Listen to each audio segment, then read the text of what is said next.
Hello and welcome to this week's episode of For the Love of Chiropractic, 3 Keys of My Success. On today's show, we get to hear from a female chiropractor who I've known for years and years. She's been in practice for decades, and when you hear her story about how she got into chiropractic, the practice that she has built, and the family that she has, and her entire entrepreneurial career, you're going to really start to understand how wonderful the opportunities are for all of us in this chiropractic profession.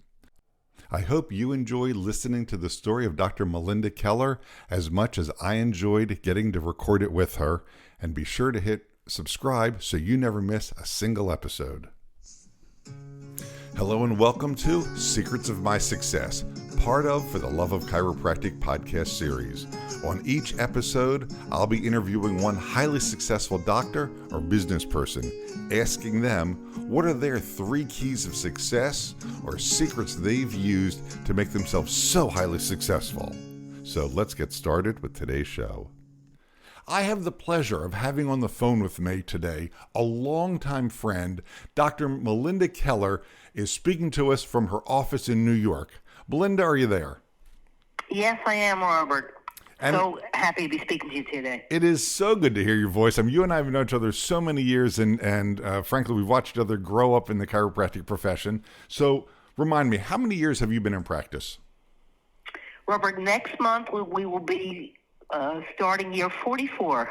That is fantastic. In Brooklyn, New York, small town of Brooklyn, New York. I absolutely love that. So now what I don't know is, tell me your path of how'd you find your way into chiropractic school? Terrific question. And I certainly have a story of how it happened, and then I have what I'm convinced is that it's a calling. I have the words of, and the steps that got me there. But on a deeper level, I grew up with some illness in my life. I had a mom who was ill from before I was born. So within me, I was always aware of the pain of illness and how it affected a person and a family, and had a desire to have the opposite. Certainly in my own life, and I've always been interested since a teenager, in the health of myself and the health of others. And I think that childhood background is certainly related to me choosing a healing art and to also continue to improve and bring out the healer within me to help other people. So how'd you find your way to chiropractic school based on your mom and your family health? Great story. I actually had a pediatrician who was a female. And until then, I'm going back, Robert, into the early 60s. I had it in my head that men were doctors and women were nurses. Right, that's how it was back in those days. So that's what everybody thought. And I went to a pediatrician. I got a new pediatrician who happened to be a female.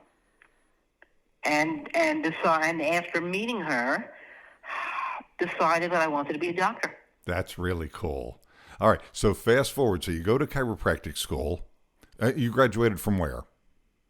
Graduated from New York Chiropractic College. Nice, and the old NYCC.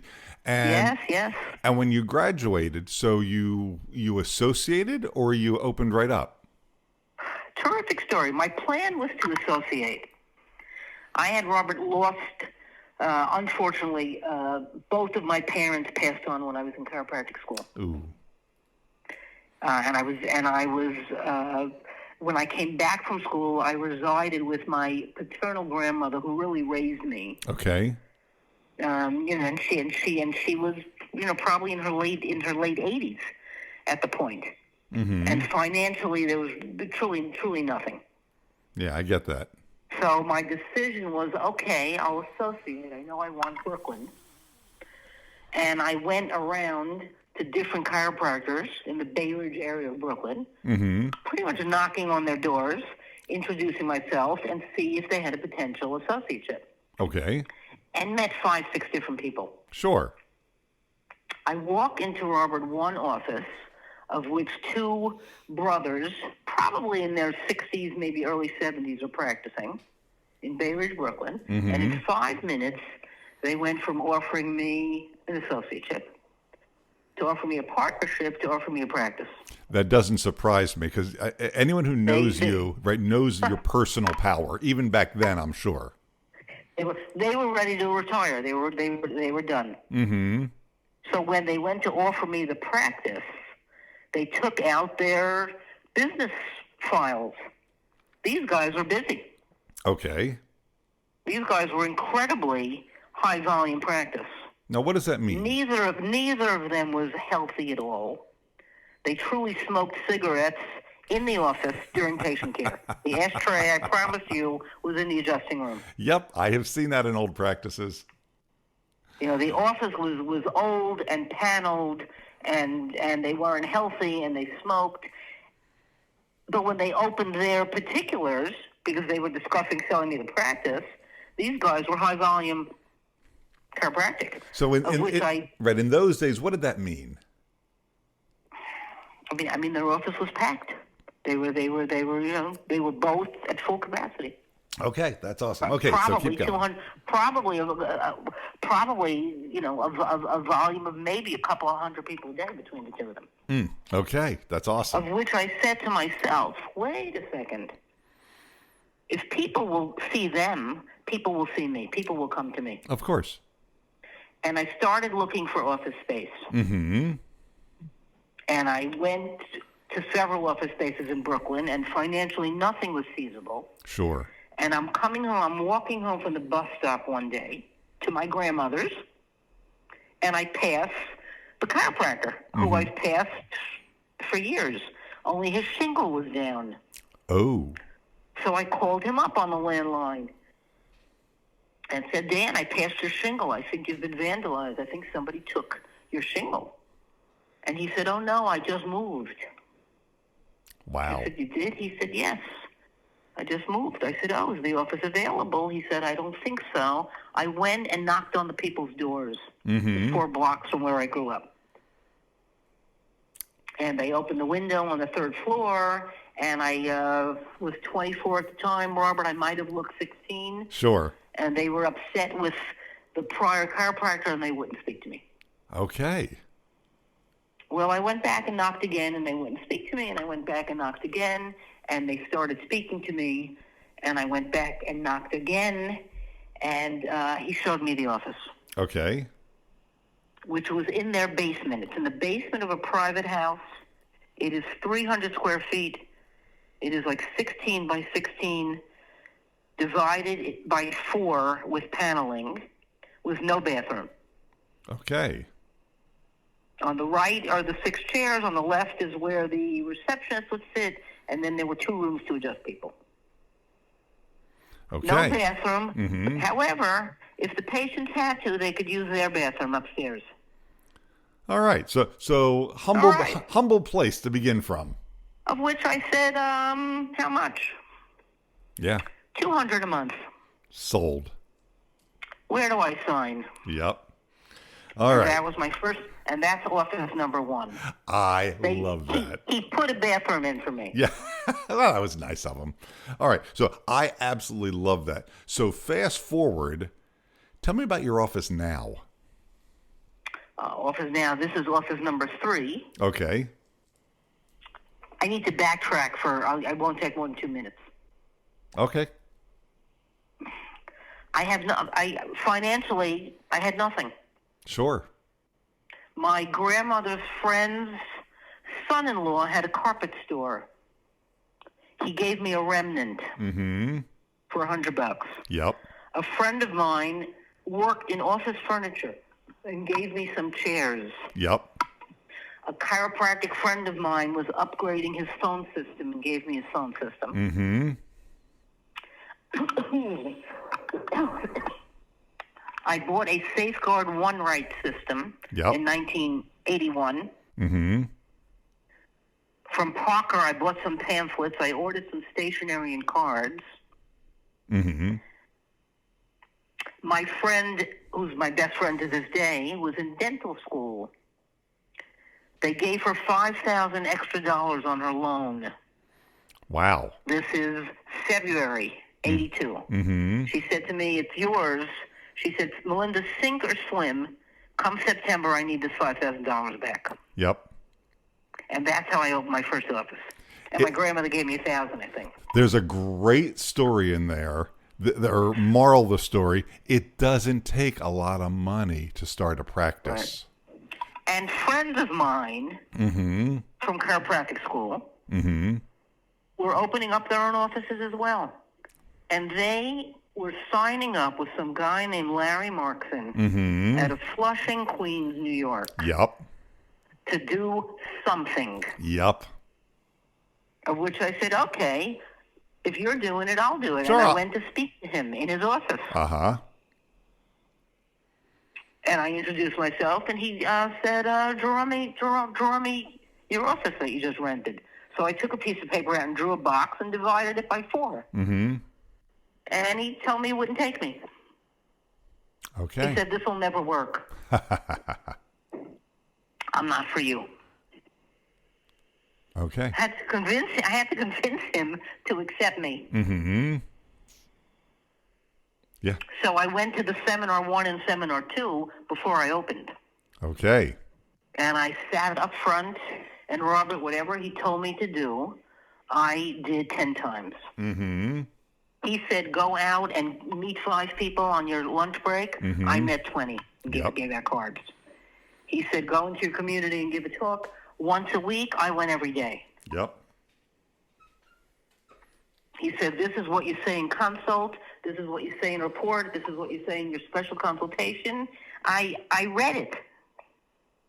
Yeah, I get it. I was so terrible in my first healthcare class that people quit. Right. But we all start somewhere. I read Larry's script Mm-hmm. in my first healthcare class. And I was like yelling at them. All right. I mean, We have got to fast forward because we're going to run out of time. Yes. Tell me about the office now. yes, the office now is office number 3, soon to be office number 4. We're in 4,000 square feet. Mm-hmm. We're here, we're probably open about close to 60 hours a week, 6 Mm-hmm. days a week. There's myself and 3 other chiropractors. And what makes we love chiropractic and keep going, for people to get out of pain, get corrected, and become wellness patients. We also utilize non-surgical spinal decompression and have brought in other modalities that are saving people from drugs and surgery. Between decompression, shockwave, class 4 laser, PEMF, SSM. Our practice, goes from the womb to the tomb, but also from healthy athletes to wheelchairs and walkers. I love that. So of everything that you just said, and I love all of it, I need to highlight, because you just sort of glossed over it, that you go from pain to correction to wellness, and from womb to tomb, and again, athletes to walkers and everybody in between. Yeah, you're truly helping everybody, and I love that.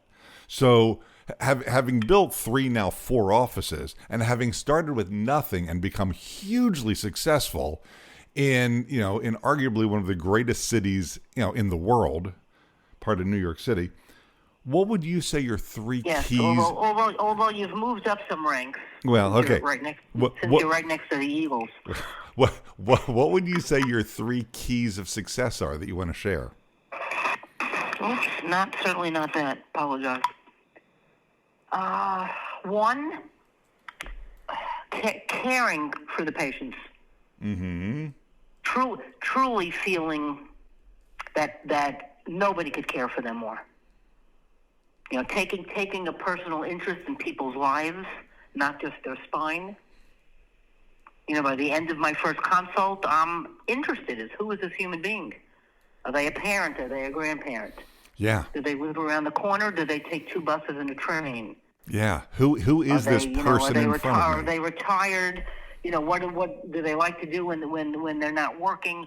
What country are they from? Brooklyn, Robert, is such a wonderful melting pot. Mm-hmm. Probably 60-70% of our patients did not originate here.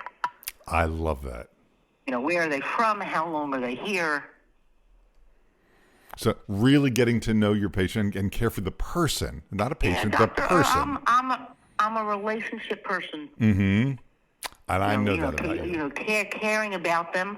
Really finding out why they're here, which is always beyond a pain or discomfort. Right. So what's number 2 then? So caring is number 1. What's number 2? So caring and love of people is number 1. Number 2, which could be tied with number 1, is loving chiropractic.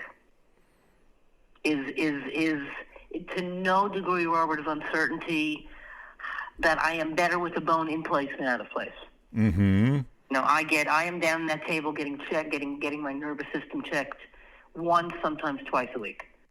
I do not want to be subluxated. I don't want my nervous system interfered with, and I also don't want the subluxation to start moving into degenerative changes. Mm-hmm. Exactly. So it's just to me it's not optional to not have myself under care, or nevertheless my family. Absolutely. So two would be love of chiropractic. And what's 3? 3. I love to contribute to people's lives. I love to help people. I love to make a difference in people's lives. Who can I help today? Truly motivates me. And to teach people the possibility and the potential to be better in all ways. Whether we're speaking to people about goaling, about affirming, Mm-hmm. about visualizing, about other healthy action steps in addition to their spine, about balance in their life, about saving money, about catching their kids doing something right and telling them, being the 1-minute mommy, elevating my team. For so many years, meeting, young people with not a high direction, that are now goal setters and achievers, and who's gone on to chiropractic school, who's gone on to medical school, who's become a PA, who's become an RN, who's opened up their own business. Yeah, helping people move forward in their own direction. Yes, often wanting more for people than they want for themselves. Yep, I love that. And sometimes, when someone doesn't know, where they're going or what they're doing, they just need somebody to help them point out that they can do and be more. Yes. Yeah, I absolutely love. And by asking the right questions. Yeah. Where do you see yourself in 6 months? Where do you see yourself in a year or 3 years? Yeah, exactly. And people really respond and recognize you as the doctor and someone who cares. And asking a question like that, they really sink in and take notice. Yeah, really, truly a blessed life. Absolutely. Truly remain black and blue from pinching myself. So, gotta ask you a question that I ask everybody. So, knowing where the world is today and knowing where you've come from and what you've been able to accomplish, do you think it's possible for a young doc getting right out of school today, or someone who's in practice but not successful yet, is it possible for them to become a huge success even in today's world, the way everything is? It's likely. Okay. It's past possible. I've shared with you. We have 3 children. Mm-hmm. So far, no one has raised their hand, unlike your daughter, to chiropractic. However, I remain optimistic. There you go.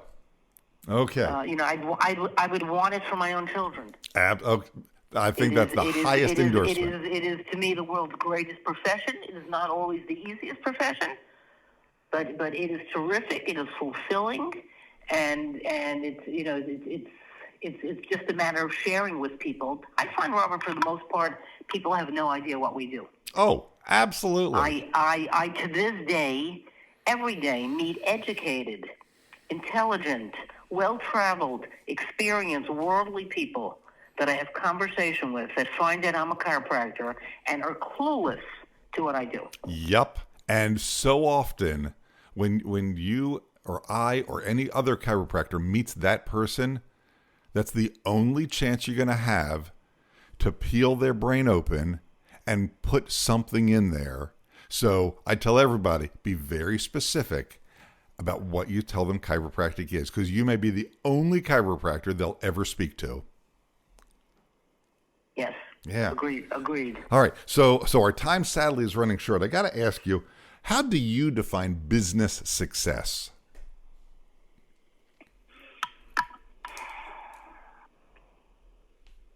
With probably the end goal would be independence. What kind of independence? The two types are time and finances. Time and money. Okay. That's fair. So I don't know that there are other variables. all right, well, absolutely. So getting to a point where you do things because you want to, not because you have to. That's fair. So if that's business success, and we may have just spilled over into the next question, how do you define personal success?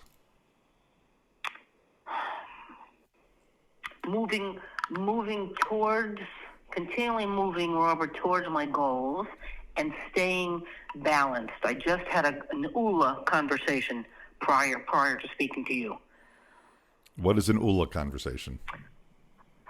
ULA is, hold on one second. ULA is a life philosophy. I don't know why I thought you were somewhat familiar with it. It'll be our next conversation. They define it as awesomeness you experience when your life is balanced and yet growing in the key areas of health and well-being. Cool. They break life. They break life into 7 areas. They have all the areas, Robert, start with F, so it's easy to remember. In no order of importance: fitness, finance, family, field, your work or your school, faith, friends, and fun. Perfect. And I asked the question specifically because I know there are people around the world who are going to reach out and say, "Ola, what? Huh?" So, and thank you for defining that. So, my last question. So, as this information gets shared, as this interview gets shared with people around the world, if somebody says, "I love what this lady has said. She is clearly awesome and has gone from nothing to absolutely everything." Thank you. What would you say someone's first step to becoming successful should be? What's the first thing they should do? A few things come to mind. A coach would come to mind. You and I have both grown up with Larry Martin, the 5 words, it's all in your head. Mm-hmm. Learning how to change your thoughts. If you can own that your thoughts do become things and that you can manage your thoughts and choose your thoughts, teaching yourself, and I've done it over time, to manage my mind and think about what's right. And kind of at this point in my life, Robert, be in the equation of 85% grateful and 15% not good enough yet, but to manage your mind and think about what's right and think about what you do want instead of what you don't want, and surround yourself with people that are positive and loving and giving. When you spoke earlier about personal success, for me it has always been and remains my family. My spouse and 3 children. Lucas and Sophie and Ava. Mm-hmm. They go from 24 to 17. Mm-hmm. Practicing many years. I'm a lot older. I'm not as young. I'm not as young as I look, and I have a high school senior. Yeah, that's and for awesome. me, it's family. To me, my deepest joy. My heart is full of providing for them, spending time with them, teaching them. Sitting back with my mouth shut and watching them. And giving and receiving love. Primarily, to family, and many of my friends in life. I am blessed, Robert, to have 40, 50-year friendships. One with you, and others come, to mind as well. Absolutely. Melinda, our time is running out. I need to thank you. Dr. Melinda Keller, thank you so much for taking the time and sharing your knowledge, your wisdom, and your decades of experience. I can't thank you enough. Robert, thank you for the opportunity. And if I can be of help to anyone at any time, lead them in my direction. Everything is Googleable these days, and just continue to live in gratitude and give out to others. All right, and that's our show for today. If you have a question about today's show or your own practice, feel free to reach out at fortheloveofchiropractic.com. Before making changes to your practice, be sure to seek legal advice regarding those changes and regulations in your state. For the Love of Chiropractic is an RGF production, all rights reserved. And thanks for listening. Original music provided by Hunter Rich Music.